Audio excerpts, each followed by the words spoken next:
بسم الله الرحمن الرحیم. سلامونه او نیکې هیلې قدرمنو زده کوونکو، تاسو ته بیا هم ښه راغلاست. ومه هیله لرم چې جوړ او روغ به یاست. زموږ نننی درس بیا هم د پینټ په اړه ده. تېر ورځ په پینټ په اړه باندې بحث کړی و، نو نن د پینټ دوهم درس دی. نو د درس له شروع کېدو نه مخکې بیا هم هیله کوم چې زموږ چینل سبسکرایب کړئ تر څو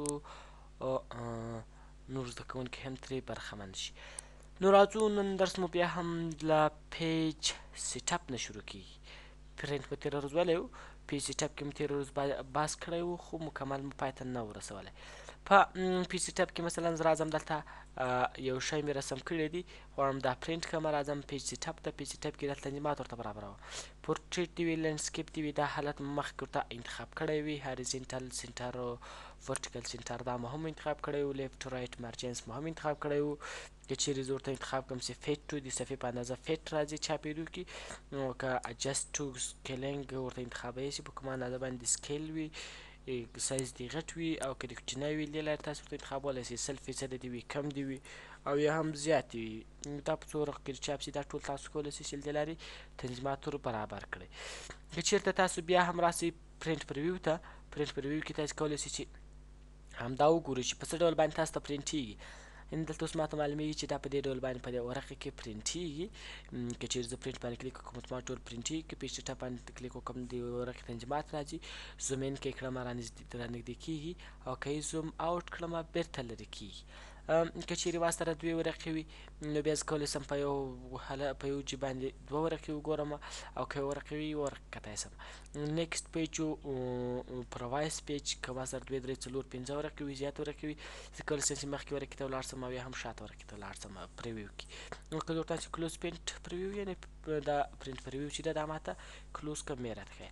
نو دا و چې تنظیمات ور برابرولو وروسته پرنټ ته راځو. پرنټ کې مو پرنټر انتخاب کړی وي، او له هغه وروسته پرنټ باندې کلیک کوو، په اتومات ډول موږ ته دا فایل چاپېږي. یوز د سینډ ان ایمیل فرام سکنر اور کامره ده. له سکنر یا له کمرې نه تاسو کوم عکس غواړئ چې پینټ یې را داخل کړي، چې تاسو سره سکنر موجود وي، نو بیا تاسو کولی شئ چې له سکنر نه تاسو همغه فایل راوړئ. نو که تاسو سره کومه کامره موجوده وي یا سکنر وي، تاسو ورقه غواړئ چې سکن یې کړئ او بیا پینټ پروګرام ته راوړئ، او یا هم له کامرې نه کوم فایل راواخلئ پینټ پروګرام ته. فرام سکنر اور کیمرا ډېر په اسانۍ سره کولی شئ. هر وخت چې په هغه وصل کړو، فقط یو کلیک په وکړو، اتومات ډول سکن کېږي، او له هغه وروسته تاسو ته پینټ پروګرام ته راداخلېږي. سینډ ان ایمیل، په ایمیل کې چا ته دا فایل غواړئ چې ولېږي، خو لومړی به هم د آوټلوک سیټینګ کړی وي، یعنې په ایمیل کې یو فایل لیږل تاسو د سینډ ان ایمیل لارې کولی شئ. سیټ از ډیسکټاپ بیکګراوند، ډیسکټاپ د بیکګراوند په صفحه باندې ودرېږي. لکه اوس مثلا موږ چې همدا عکس ته راولې ده، په دې ځای باندې غواړو چې دا رسم ورته وکولی شو، سیټ از ډیسکټاپ بیکګراوند یې کړو. سیټ از ډیسکټاپ بیکګراوند کې موږ 3 حالته لرو چې دا مخکې ویلي وو، فیل، ټایل، سینټر مو ټول پرسنلایز کې ویلي وو چې دې لارې تاسو یو کلیک په کولو سره اتومات ډول تاسو سیټ از ډیسکټاپ بیکګراوند کړئ. پراپرټي ته راځئ، د کولی شئ چې مشخصات د ایمیج چینج کړئ. مثلا یونیټ د اندازهګیري واحد غواړئ په انچ، سانتي متر یا پکسل باندې اندازه کړئ. له دې لارې کولی شئ چې دا اندازه کړئ. یا مثلا خاص دا پینټ پروګرام د بلاک اینډ وایټ وي، یعنې خاص تور و سپین وي، نور رنګونه دې پکې کارېدای نه شي. نو اوس دا اوکې کومه، نو اوکې. اوس یوازې تور و سپین رنګونه دلته کارېږي، یعنې هېڅ امکان نه لري چې تاسو دلته نور رنګونه وکاروئ. دلته به یې ورته انتخاب کړئ، اوکې به یې کړئ، په دې ځای کې بېرته هماغه تور و سپین رنګ راځي.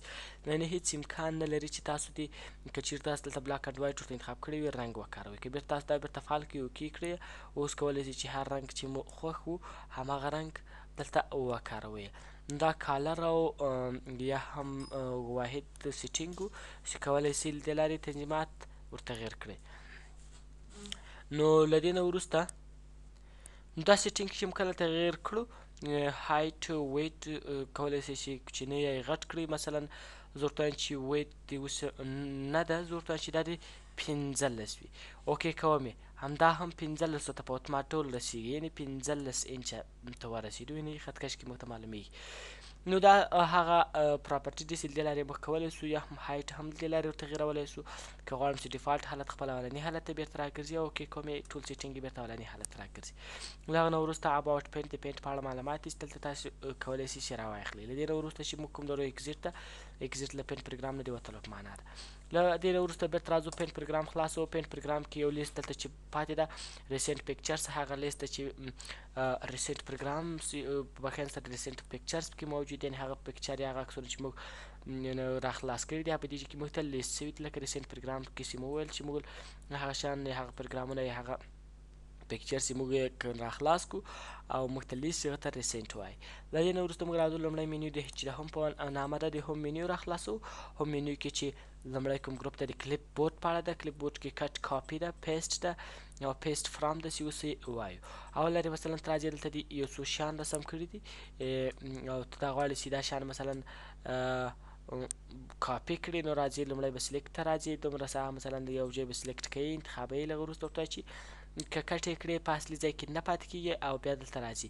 او که چېرته ورته وایي چې مثلا دا فایل دې په دې ځای کې موجود وي او دا کاپي کوي، یو دې موجود وي او بل فایل هم ترې جوړوي، اوس دا د دوه دانې یعنې کاپي دوه کوي او کټ خپل اصلي فایل ته انتقال ورکوي. پیسټ ډالر به یو شی کاپي کوي، کټ کوي، بیا بل وروسته پیسټ جای په جای کوي. له دې نه وروسته دا پیسټ فرام ده، دا پیسټ هم هماغه کار کوي. پیسټ فرام ده، پیسټ فرام ته په راتګ سره تاسو کولی شئ له خارج نه یو عکس و دې پین پروګرام ته را داخل کړئ. مثلا دا عکس ته زه غواړم چې یوه پین پروګرام ته یې را داخل کړم، ډېر په اسانۍ سره موږ کولی شو چې دا عکس و پینټ پروګرام ته را داخل کړو، یعنې پیسټ فرام. زه کولی شم په یو وخت کې دوه درې عکسونه هم را داخل کړم. صحیح ده، یعنې په یو وخت کې که چېرې تاسو غواړئ دوه درې عکس و پینټ پروګرام ته را داخل کړئ، د پیسټ فرام له لارې تاسو دا کار ترسره کولی شئ.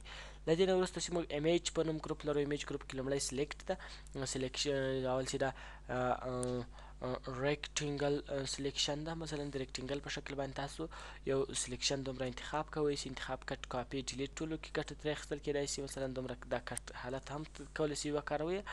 له دې نه وروسته مثلا تاسو غواړئ چې په خپله خوښه باندې په دې اندازه باندې مثلا داسې غواړئ چې په خپله خوښه باندې د خطي په شکل باندې یو سلیکټ ترسره کړئ. اوس که چېرې دا کټ کاپي کوئ په هماغه اندازه باندې به تاسو کټ کاپي ترسره کوئ. د هغه نه وروسته سلیکټ آل ده، ټول درته انتخابېږي، مثلا ټولو کې کوم تنظیمات تغیرات کوم راولي نو سلیکټ آل مو انتخاب کړی ده. او که ریورس انورټ سلیکشن یې کړی نو سلیکشن د پراخېدو په معنا ده، یعنې مثلا ته راځئ ولرې دلته ورته انتخابوئ په دې شکل باندې.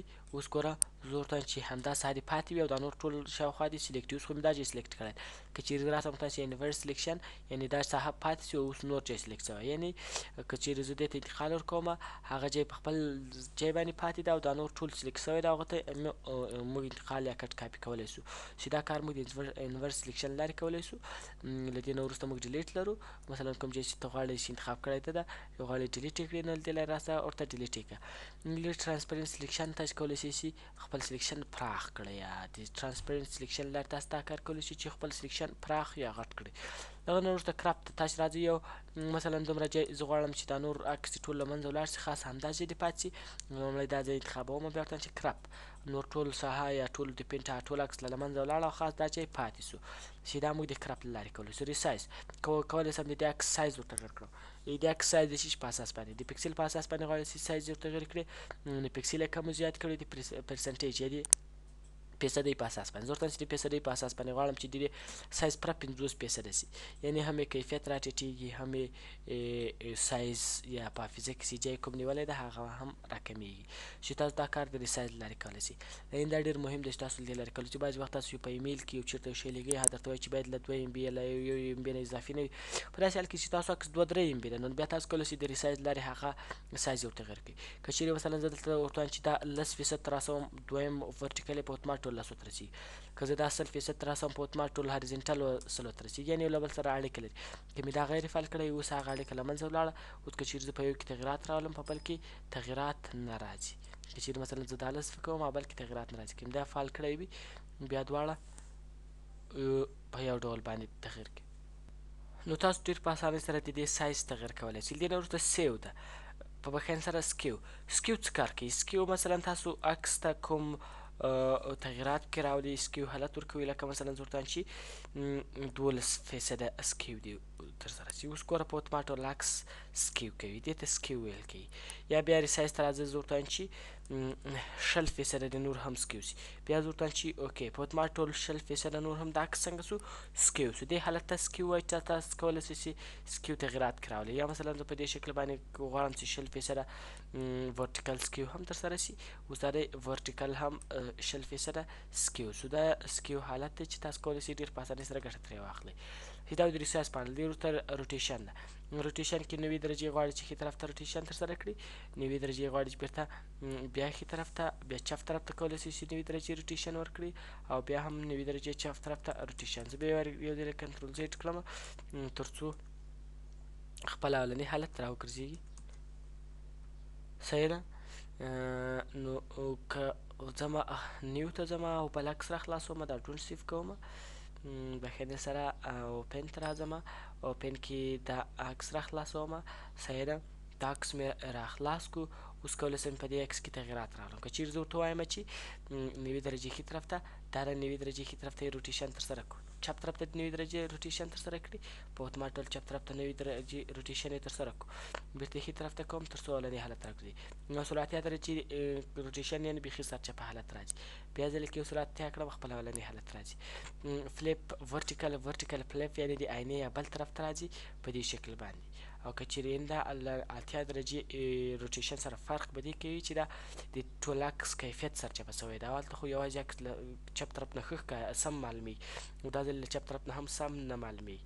او که هریزنټل یې کړم اوس ګورئ په دې شکل باندې، یعنې ټول هغه سیټینګ یې ټول تغیر کوي. نو په دې صورت کې موږ کولی شو چې یعنې لکه د آینې په بل طرف باندې چې موقعیت ولري داسې په دې شکل باندې راځي. چې دا د روټیشن و. له روټیشن نه وروسته موږ پنسل لرو. پنسل که چیرې مثلا زه غواړم چې یو لیکنه دلته ترسره کړم، نو دا زه د پنسل له لارې کولی شم چې ترسره یې کړم. کولی شم سایز یې هم غټ کړم، رنګ یې هم ور تغیر کړم. نو له دې لارې موږ کولی شو چې ډېر په اسانۍ سره د دې تنظیمات په دې ځای کې کوم پنسل وکاروم.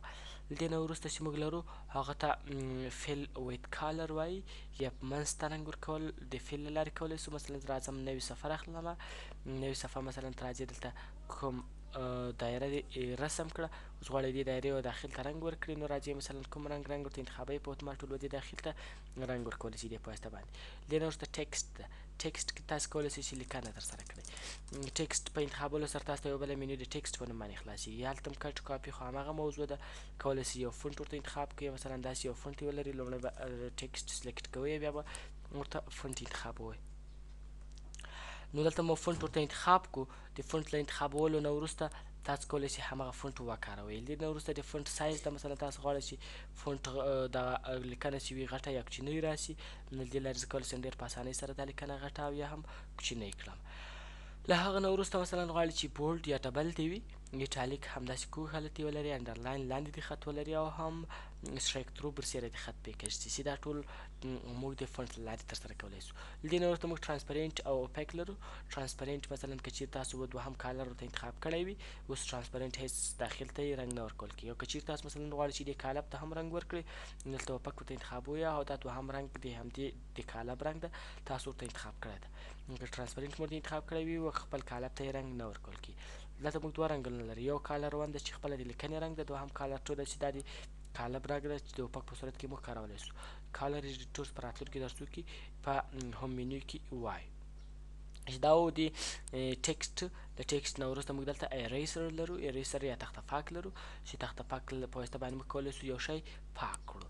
نو تخته پاک به تاسو د دوهم کالر اخلي، یعنې تخته پاک لپاره دوهم کالر ده.